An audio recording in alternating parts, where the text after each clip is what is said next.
పిల్లలతో మేము రాత్రికి ఎక్కడ పడుకోవాలో కూడా తెలుస్తలేదండి. గోడలు అన్ని పడిపోయేలా ఉన్నాయండి. దీనికోసం మరి ఏం ప్రాసెస్ తీసుకుంటారో మరి మీ ఇష్టం అండి.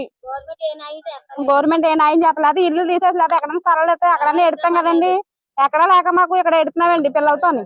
చాలా బాధ వచ్చేస్తుంది నాకు. మా పిల్లలు చూడండి ఎలా ఉన్నారో, దిక్కుమాల పిల్లల్లాగా. తిండి ఉండలేదు, తిప్పలు ఉండలేదండి ఇక్కడ ఉన్న వాళ్ళ. మాకు చాలా ఇబ్బంది అయిపోతుందండి.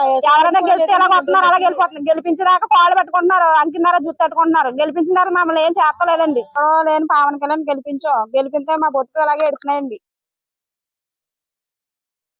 మేము కోరి మేము పవన్ కళ్యాణ్ అనేసి మేము పెద్ద మోజుగా ఆయన కోరుకున్నాం. మరి మాకు ఏ దారి తెలియలేదు. మరి ఇలా మధ్యలో వదిలేస్తే మాకు ఏ పరిస్థితి ఏంటి?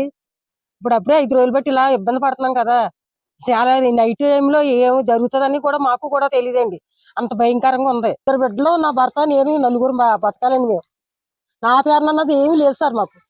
మరి ఎక్కడ అద్దెంట్లో ఉన్నా గట్టి ఆ ఎద్దిల్లు కూడా పడిపోయేలా ఉన్నది సార్. మరి లేరండి మరి పట్టించుకుంటాక ఎవరో ఒకరు గవర్నమెంట్, మరి ఏ గవర్నమెంట్ అన్నా గట్టి రావాలి కదా సార్. నాకు అధికారులు ఆయన చెప్పారండి, పవన్ కళ్యాణ్ గారు ఎమ్మెల్యే గారిని గెలిపించుకోవాలి, పిఠాపురం అనేసి మేము మోజుగా గెలిపించుకున్నామండి. ఆయన మరి వచ్చేస్తుంది సార్, ఎక్కువ వచ్చేస్తుందండి. ఆ కాలం నిండా కూడా గురపడెక్క ఉంటుంది సార్. దాని వల్ల పాములు కూడా పైకి వచ్చేస్తున్నాయి సార్. మాకు ఎప్పుడు వచ్చి ఎవరో పని చేయలేదండి. పోలీసు సంవత్సరం మాత్రం మున్సిపాలిటీ వాళ్ళు మాత్రం తీయించారు సార్. ఎదురు తూందేరు అంతే సార్. ఇంకా అప్పటి నుంచి ఇంకేమి దానికి ఎవరు సొల్యూషన్ చేయలేదు సార్. మాకు తినడానికి కూడా ఏమి ఉండట్లేదు. ఇలాగ వచ్చేలా పోతున్నారండి. మీకు చేస్తాం, మీకు మంచిగా చెప్తాం, మీకు మంచి జరుగుతుంది అంటున్నారండి. ఇప్పుడు వచ్చి ఎవరు కూడా